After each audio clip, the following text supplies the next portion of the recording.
ठीक है, तब तक हाँ मुरली के नए पॉइंट लेने हैं फिर। मुझे लगता है साक्षी दृष्टा का मतलब तो क्लियर हो ही गया है, हाँ? कि किस तरह लोग क्या करते हैं। साक्षी दृष्टा होने बोला मतलब चुप्पी साध लेते हैं, जो भी हो रहा है होने दो, ड्रामा में लिखा है इसके लिए हो रहा है, ये उनकी समझ है साक्षी दृष्टा को लेकर, है ना। क्या परमात्मा ऐसा करता है, शिव बाबा ऐसा करता है हमारे साथ? क्योंकि हमारे लाइफ में जो हो रहा है होने देना है, वो साक्षी दृष्टा होकर देखता है, हम्म, देखते रहता है जो भी कुछ हो रहा है, नहीं ना। तो क्या है रोल हमारा, किसको क्लियरली समझ में आया है साक्षी दृष्टा का रोल किस तरह प्ले करना है, शिव बाबा कैसे प्ले करता है, किसको एकदम क्लियरली समझना है, या वो नहीं जाए। जी दीदी, साक्षी दृष्टा का मतलब जिस तरह से बाबा ने आपके थ्रू समझाया है, एक साक्षी दृष्टा होना माना जैसे हम पहले समझते थे कि कुछ भी नहीं, हमें न इधर बोलना है न उधर बोलना है, ये होता था, चुप्पी साधना। लेकिन अब जो साक्षी दृष्टा का मतलब समझा है वो ये कि हमें दोनों को सेम देख के, दोनों की सिचुएशंस को ना इसके फ्लो में जाना है ना उसके फ्लो में। और जैसे कि कल आपने वो इनका कहानी सुनाया, वो भी इनके पोत्रे का बरबरी। नाम, हाँ, बरबरी। तो वो हम अक्सर यही हो रहे थे, हम साक्षी हो ही नहीं पाते। इवन हमारे बच्चों की ही, दोनों बच्चों की ही कभी अगर थोड़ी सी लड़ाई झगड़े हुए तो उसमें डांटते दोनों को है, दोनों का पक्ष रखते हैं, लेकिन कहीं ना कहीं उनके फ्लो में जाके उनसे इमोशनली वो रहता है, तो हाँ ये भी ठीक लग रहा है, वो भी, जो बर्बरी की अवस्था थी वो हमारी हो जाती है। तो इधर से इधर, इधर से इधर, बस। और ऐसा लगता है, उस समय मैंने ये फील किया था, इवन कल की ही बात थी, कल दिन में ही बच्चे दोनों मेरे पास है नहीं, दादी के पास है, और दोनों को मोबाइल की वजह से ये ज्यादा देख रहा है फोन, मम्मी ये ज्यादा देख रहा है। तो एक का 12th का ईयर है और एक छोटा है, तो उसको पहले बोला कि बेटा तेरी पढ़ाई ज्यादा है ना, तेरा 12th का ईयर है, तो तू छोटे से कंपैरिजन मत कर, वो मैं जल्दी ही अभी आ रही हूँ तो हो जाएगा। फिर मम्मा ये इतना देखता है तो वो एक्सेस हो जाएगा ना, फिर इसकी आदत लग जाएगी ना, तो फिर हाँ वो भी तो सही कह रही है। तो उधर भी मैं वैसे जा रही थी, लेकिन फिर एक पॉइंट ऐसा आया कि जहाँ पे मैं इरिटेट हो गई दोनों की बातें सुन के, मतलब इतनी इन्वॉल्व हो गई कि साक्षी ही नहीं हो पाई।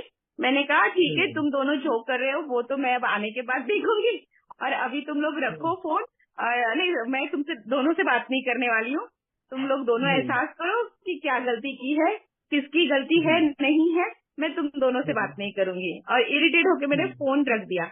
लेकिन फिर उस टाइम भी बाबा ने मुझे ये दिखाया कि तूने डिसीजन कहाँ दिया, तू तो न्यायी होके बैठ गई, तूने कहाँ प्रॉपर डिसीजन लिया। तो फिर वो शाम में आपसे आंसर मिला कि किस तरह से साक्षी होना है। दोनों मेरे ही हैं, दोनों मेरे बच्चे ही हैं, इमोशनली भी मैं वहाँ पे कनेक्टेड होंगी ही, नो डाउट, लेकिन उस सब के रहते हुए मुझे प्रॉपर वो निर्णय शक्ति आनी चाहिए, मुझे वो वहाँ पे स्मूथ मेरे साथ होना चाहिए पहले, तब मैं बच्चों के साथ हो पाऊंगी। मैं खुद इरिटेट हो गई कि ये बहुत ज्यादा शोर कर रहे हैं, और मैंने उनको ही सुना दिया, अरे मैं स्कूल से थकी आई हूँ और आप लोग क्या लेके बैठे हो, तुम तो ऐसे नहीं करते थे, ऐसे कैसे हो गए कि तुम्हारी आदतें बिगड़ गई, मैं तुम दोनों से बात नहीं करने वाली। तो कहीं ना कहीं मैंने बस सिचुएशन को दोष दे डाला और चुप बैठ गई। मैंने वहाँ पे सिचुएशन को सॉल्व करने की कोशिश भी नहीं की, अपना कंफर्ट जोन ढूंढ लिया, और वो साक्षी होना नहीं है। लेकिन यहाँ पे अब रियलाइज हो रहा है कि मुझे वहाँ काम माइंड होके, साक्षी होके, माना दोनों से डिटैच होके, फिर मुझे वहाँ पे समझानी दोनों को देनी थी। वैसे दे रही थी, लेकिन फिर ज्यादा देर नहीं कर पाई वो। मैं इंस्टेंट वो आई हुई थी, ड्यूटी पर से भी होता है, बहुत सारे थॉट एक साथ चलते होते, तो साक्षी हो ही नहीं पाते हैं, उसी में घूम घूम के वहीं फंस गए और उस पॉइंट को स्टॉप लगा देते हैं। तो ये नहीं, अभी बाबा जिस जगह से दिखा रहा है हमें कि किस तरह से बाबा बोलता है कि वो हमें वो स्थिरता वो आनी चाहिए, एंड देन हमें बोलना चाहिए।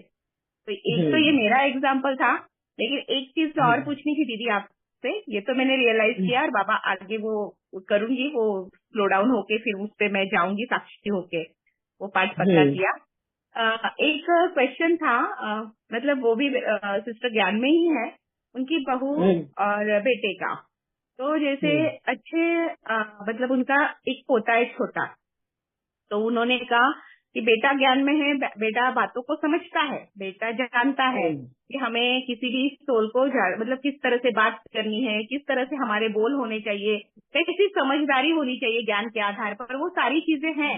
लेकिन वो भी मतलब जैसे वो उसकी वाइफ जो है बच्चे को खिलाने के लिए इतना प्रेशर देती है, वो बच्चा एकदम ना खाने के मूड में है फिर भी खाओ खाओ खाओ, और जहाँ हस्बैंड बोलते हैं कि भाई आप इस तरह से क्यों कर रहे हो, उसके साथ टॉर्चरिंग हो रही है, तो वो हस्बैंड से झगड़ पड़ती है। आपको समझ में आता है, मैं माँ हूँ उसकी, वो नहीं खाएगा तो क्या होगा, नहीं होगा। तो वो बहन पूछ रही थी मतलब कि वहाँ साक्षी कैसे हो जाना, वहाँ क्या करना चाहिए कि हमें उस बहू को भी हर्ट नहीं होने देना, उसकी भी चीजें समझ रहे हैं, अपने बच्चे के प्रति उसकी ये है कि बच्चा खाना चाहिए, लेकिन एट द सेम टाइम वो झगड़े कर रही है उस चीज के लिए, पति को नहीं समझ रही है, और पिता भी है तो वो भी उसकी टॉर्चरिंग देख के, वो कितनी जबरदस्ती बच्चे के साथ हो रही है, तो वो देख के वो स्ट्रक है, तो वो वहाँ पे किस तरह समझाएं।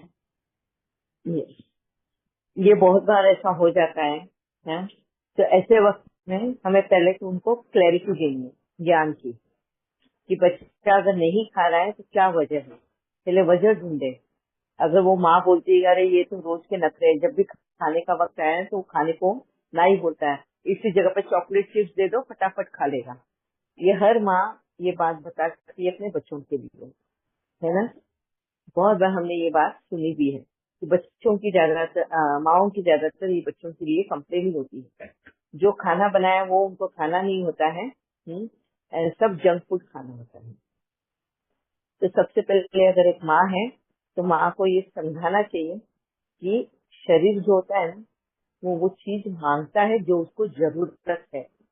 अब वो एक बच्चा है, उछल कूद करता है तो पसीना ज्यादा बहता है, तो बॉडी की जो न्यूट्रिशन है, जो सोडियम है, पोटेशियम है, ये है, वो सारा पसीने में बह जाता है। तो ऐसे वक्त में उनको चटपटा खाना चाहिए।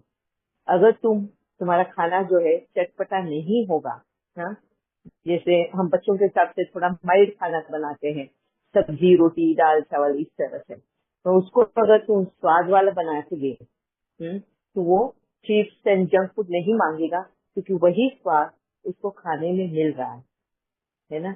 वो सारा जो खाना है वो उसके बॉडी को कंफर्ट दे रहा है, उसके बॉडी को जो सॉल्ट की जरूरत है, नमक की जरूरत है, जो चटपटी चीज मतलब खट्टा मीठा सब जो चाहिए वो मिल रहा है, तो वो चटपटी चीज नहीं खाएगा, वो बहुत ही खुशी से खाना खाएगा। तो पहले तो हमको ये समझना है इसकी बॉडी की नीड क्या है, जरूरत क्या है। वो बच्चा अगर कोई खाना मांग रहा है तो कौन से टाइप का खाना मांग रहा है, क्या वो मीठे की तरफ ज्यादा झुकाव है उसका, नमकीन की तरफ है, किस तरफ है, वो क्या मांगता है, पहले चॉइस उसके पास रखो, फिर उस हिसाब से आप न्यूट्रिशन फूड उसको बना कर दो। अगर उसके हेल्थ की इतनी ही चिंता है तो माँ को ज्यादा एफर्ट लेना पड़ता है, नए नए तरीके सीखने पड़ते हैं बच्चों को, हाँ, थोड़ा स्वाद भरा खाना खिलाने के लिए, बट न्यूट्रिशन वाला हेल्दी फूड का। अगर ये बातें अगर वो पहले समझाए, या तो सास खुद पहले बनाकर बताए कि इस तरह से हमने बना के देना चाहिए, देखो हेल्दी भी है एंड चटपटा भी है जो बच्चा चाहता है। अगर वो कर कर दे, हाँ, कभी कभी ना हमको कर कर बताना पड़ता है, बोल से नहीं समझ आता है तो करके बताना पड़ता है, जैसे एग्जाम्पल की तरह। तो उस तरह से अगर वो बैन कर दे तो अपने बहू को ना बोल के भी उसको हर्ट किए बगैर भी समझा सकती है। ठीक है मोनी भाई? जी दीदी ठीक है, लेकिन वो बच्चा बहुत छोटा है, वो अभी जैसे तो स्मूदी वगैरह ही खाता है, तो वो मुंह पे रखे रहता है, लेकिन उसके साथ जबरदस्ती घुटवाया जाता है, इस तरह से वो बोल रही थी। और हाँ, तो बच्चा वो बहुत अगर परेशान। बच्चा छोटा है, अगर नहीं जा रहा है तो उसका मतलब उसका पेट साफ नहीं है या गैस हुआ है, तो अब ये सास है ना, ये तो ज्यादा अनुभवी है, तो उसने भी थोड़ा उसको समझाना चाहिए, बच्चों के हिसाब से कि शायद उसको गैस हुआ है, पहला पेट साफ होने दे उसका, या ये वाला नहीं, थोड़ा अलग, क्योंकि छोटे बच्चे भी हो तो उनको भी स्वाद की पहचान होती है। बहुत सारे बच्चे होते हैं जिनको जूस, अगर ग्रेप जूस पिला रहे तो उसमें थोड़ा सा चाट मसाला डाल के उनको पिलाओ, देखो वो फटाफट पी लेंगे, क्योंकि बढ़ता शरीर होता है ना, तो उसको हर वो चीज की जरूरत होती है। ठीक है जी दीदी। हाँ जी। और किसी को शेयर करना है, ये समझ में आ गया है, हाँ? साक्षी दृष्टा का पाठ कैसे निभाना है हमारे रोज डेली घर में, घर हो, रिलेशंस में हो, हाँ? हर जगह पे कहीं ना कहीं हमारा वो वैसे करके सिचुएशंस आते ही है, सर्कमस्टेंसेस होते ही है, कभी नेबर्स के साथ में, कभी फ्रेंड्स के साथ में, दो फ्रेंड्स की आपस में टकराव हो जाती है और तीसरे फ्रेंड को इन्वॉल्व कर लेते हैं, वो तीसरा फ्रेंड कहीं आप ना हो, और आपको दोनों ही फ्रेंड्स का मन संभालना है, और तुम्हें हिसाब भी, सोल्यूशन भी सही ढंग से देना है, तो किस तरह करोगे, हाँ? कैसे साक्षी होकर हाँ, निर्णय दोगे, कैसे परखोगे उन सिचुएशन को। ये संतोष भाई,